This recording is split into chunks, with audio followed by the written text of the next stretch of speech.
હું છું કોમલ। સમાચારોની શરૂઆત કરીએ તો રાજ્યમાં શિયાળો વિદાય તરફ આગળ વધી રહ્યો છે। ઠંડીના વળતા પાણી જોવા મળી રહ્યા છે। ગરમીની શરૂઆત અને રાત્રે ઠંડી તેમજ બપોરે ગરમીનો અહેસાસ થઈ રહ્યો છે। આગામી 7 દિવસ વાતાવરણ શુષ્ક રહેવાની આગાહી કરવામાં આવી છે હવામાન વિભાગ દ્વારા। તો મહત્તમ તાપમાનમાં પણ સામાન્ય વધારો થયો છે। આગામી 5 દિવસ મહત્તમ તાપમાનમાં થોડો વધારો થઈ શકે છે। અમદાવાદનું લઘુત્તમ તાપમાન 14 ડિગ્રી જ્યારે મહત્તમ તાપમાન 33.4 ડિગ્રી નોંધાયું છે। સૌથી ઓછું નલિયામાં લઘુત્તમ તાપમાન 12 ડિગ્રી નોંધાયું છે। પવનની દિશા બદલાતા બેવડી ઋતુનો અનુભવ થયો છે ત્યારે હાલ રાજ્યમાં ઉત્તર પશ્ચિમથી ઉત્તર તરફ પવન ફૂંકાઈ રહ્યા છે જેના કારણે રાત્રે ઠંડી અને દિવસે ગરમીનો અનુભવ થઈ રહ્યો છે। वर्तमान परिस्थितियां हैं उसके अकॉर्डिंग आमतौर पे शुष्क रहने की संभावना है मौसम अगले 7 दिन तक। और जो टेम्परेचर्स की बात करें तो कोई विशेष बदलाव की संभावना नहीं है मिनिमम टेम्परेचर्स में। और नो लार्ज चेंज अगले 5 दिन तक रहेगा, थोड़ा हल्का राइजिंग ट्रेंड है। और जो मैक्सिमम टेम्परेचर्स है वो भी नो लार्ज चेंज में ही रहेगा। ये अभी सीज़न चेंज हो रहा है एक्चुअल में और प्लेन्स को थोड़ा सा हीटिंग इफेक्ट आने लग गया है, तो इस वजह से थोड़ा राइजिंग ट्रेंड है। अभी जो टेम्परेचर है ऑलमोस्ट नॉर्मल के आसपास हैं जो मिनिमम टेम्परेचर्स हैं। और मैक्सिमम थोड़ा सा हीटिंग इफेक्ट आता है जैसे ही इसमें पूर्वी दिशा की तरफ से हवाएं आएंगी तो मैदान थोड़े गर्म होने, साउथ में खासकर गर्म होने लग गए हैं, तो उसकी वजह से थोड़ी हीटिंग इफेक्ट आ जाता है। ડાંગના આહવામાં કલેક્ટર કચેરીમાં બહુજન સમાજવાદી પાર્ટીના પ્રમુખની આગેવાનીમાં સ્થાનિકોએ ધરણા આંદોલન શરૂ કર્યું છે। વૃદ્ધ, વિધવા, દિવ્યાંગ પરિવારોએ પેન્શનમાં વધારો અને સ્થાનિક કક્ષાએ રોજગારીની માંગ સાથે ધરણા આંદોલન શરૂ કર્યા છે। સુબીરથી આહવા સુધી 30 કિલોમીટરની રેલી યોજાઈ જેમાં મોટી સંખ્યામાં લોકો જોડાયા હતા। બાદમાં કલેક્ટરને આવેદનપત્ર પાઠવવામાં આવ્યું। માંગ ન સ્વીકારાય તો કલેક્ટર કચેરીને તાળાબંધી કરી અમરનાથ ઉપવાસ પર બેસવાની પણ ચીમકી ઉચ્ચારવામાં આવી છે। તેમાં વૃદ્ધ પરિવારની પેન્શન વધે, દિવ્યાંગ પરિવાર માટે પેન્શનનો વધારો થાય અને વિધવા બહેનો માટે પેન્શનનો વધારો થાય અને સ્થાનિક જગ્યાએ રોજગારી મળે તેના માટે આજે અમે રેલીના સ્વરૂપે આવી અને આવેદનપત્ર આપેલ છે। જો સરકાર આના ઉપર ધ્યાન ના આપવામાં આવે તો અમે આવનાર સમય મોટી સંખ્યામાં 2 મહિનાનું મુદત આપી છે, ત્યાર પછી અમે કલેક્ટર કચેરીએ તાળો લગાવીશું તેવી બી અમે જાહેરાત કરેલ છે। ભાલ પંથકના વિખ્યાત ચણાની આવક શરૂ થઈ ગઈ છે। ધંધુકા એપીએમસી ખાતે ભાલના ચણાની જાહેર હરાજીનું મુહૂર્ત કરવામાં આવ્યું। પ્રથમ દિવસે 1500 મણ ચણાની યાર્ડમાં આવક પણ થઈ હતી। મુહૂર્તના સોદાઓમાં ઊંચો ભાવ 1401 રહ્યો તો નીચો ભાવ 1130 રહ્યો। પ્રથમ દિવસે હરાજીમાં APMC chairman Chetansinh Chavda, vice chairman સહિત વેપારીઓ અને ખેડૂતો ઉપસ્થિત રહ્યા હતા। ચાલુ વર્ષે દરરોજ યાર્ડમાં 15 થી 17,000 મણ ચણાની આવકનો પ્રાથમિક અંદાજ લગાવવામાં આવી રહ્યો છે। પૂર્વ કચ્છ એસઓજીની ટીમે ગેરકાયદેસર લઈ જવાતા નીમ કોટેડ યુરિયાની 160 બોરી સાથે 2 ઇસમોને ઝડપી પાડવામાં આવ્યા છે। ખેડૂતો માટેનું યુરિયા ખાતર પ્લાય કંપનીમાં પહોંચાડવાના કાવતરાનો પોલીસે પર્દાફાશ કર્યો છે।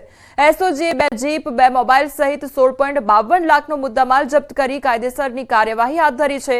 સમગ્ર મામલે 3 આરોપી હજુ પકડવાના બાકી હોવાનું ભચાઉ ડીવાયએસપીએ જણાવ્યું છે।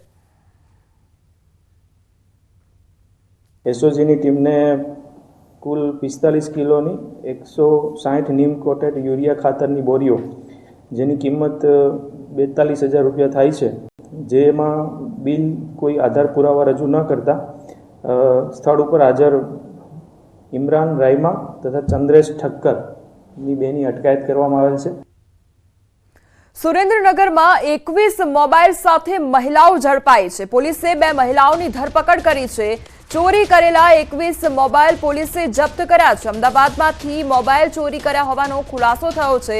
પોલીસે મહિલાઓની વધુ પૂછપરછ શરૂ કરી છે। તો આ મહિલાઓ દ્વારા 1-2 નહીં પરંતુ 21 મોબાઈલની ચોરી કરવામાં આવી છે અને પોલીસ દ્વારા હાલ તેઓની પૂછપરછ હાથ ધરવામાં આવી છે। વડોદરામાં જળ સંચય અભિયાન વચ્ચે કોર્પોરેશને જળ વેડફાટ અભિયાન શરૂ કર્યું હોય તેવું લાગી રહ્યું છે। કોર્પોરેશને ચોમાસા પહેલા 29 તળાવો ખાલી કરવાનું શરૂ કર્યું છે। તળાવોનું 109 કરોડ લીટર પાણી પંપ લગાવીને કોર્પોરેશન વરસાદી કાંસમાં વહાવડી નાખશે અને કોર્પોરેશન 20 કરોડના ખર્ચે બોરવેલ રિચાર્જ કરી જળ સંચય કરવાનો દાવો કરી રહી છે, તો કોંગ્રેસ કોર્પોરેટર અમીરાવતે પાલિકાની આ કામગીરી સામે સવાલો ઉઠાવ્યા છે। મેયર પિંકીબેનને આ અંગે સવાલ કરાતા તેમણે આ અંગે કોઈ માહિતી ન હોવાનું નિવેદન આપ્યું છે।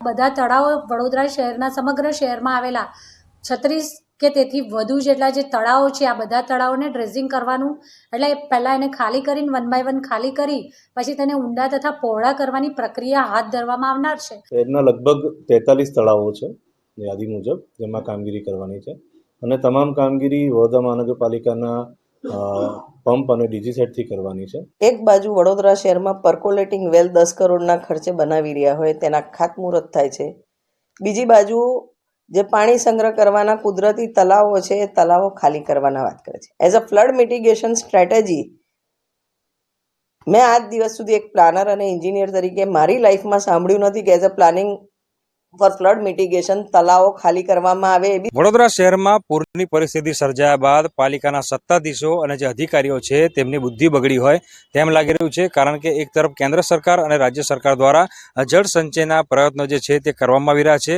નાગરિકોને પાણીનું મહત્વ જે છે તે સમજાવવામાં આવી રહ્યું છે અને પાણીનો સંગ્રહ થાય તેવા પ્રકારના તમામ પ્રયત્નો જે છે તે કરવામાં આવી રહ્યા છે। ત્યારે વડોદરા મહાનગરપાલિકાના અધિકારીઓ અને જે સત્તાધીશો છે તેઓએ બુદ્ધિનું દિવાળું ફૂક્યું હોય તેવા પ્રકારનો એક નિર્ણય જે છે તે લીધો છે। દ્રશ્યો તમે જોઈ રહ્યા છો તે આ માંજલપુર તળાવના દ્રશ્યો છે અને અહીંયા એક પંપ તમે જોઈ રહ્યા છો, એ આ પંપ જે છે તે તળાવ ખાલી કરવા માટે મૂકવામાં આવ્યો છે। પાલિકાના સ્માર્ટ સત્તાધીશો અને અધિકારીઓ દ્વારા એવો નિર્ણય લેવામાં આવ્યો છે કે વડોદરા શહેરના 29 જેટલા તળાવો છે તેમાંથી 109 કરોડ લીટર જે છે પાણી ખાલી કરી દેવામાં આવે તો ચોક્કસથી આવનારા સમયમાં વડોદરા શહેરના નાગરિકોને પૂરની પરિસ્થિતિથી રાહત અપાવી શકાય। તો વડોદરા શહેરમાં જળ સંચય માટે 20 કરોડ જે છે તેનો ખર્ચ જે છે સત્તાધીશો દ્વારા આવનારા સમયમાં કરવામાં આવનાર છે। તો બીજી તરફ 30 લાખ રૂપિયા ખર્ચીને આ જે તળાવો જે છે તેને ખાલી કરવાનું કાવતરું જે છે તે વડોદરા મહાનગરપાલિકાના સત્તાધીશો અને અધિકારીઓ દ્વારા કરવામાં આવી રહ્યું છે। હાર્દિક દીક્ષિત, ન્યૂઝ 18 ગુજરાતી, વડોદરા।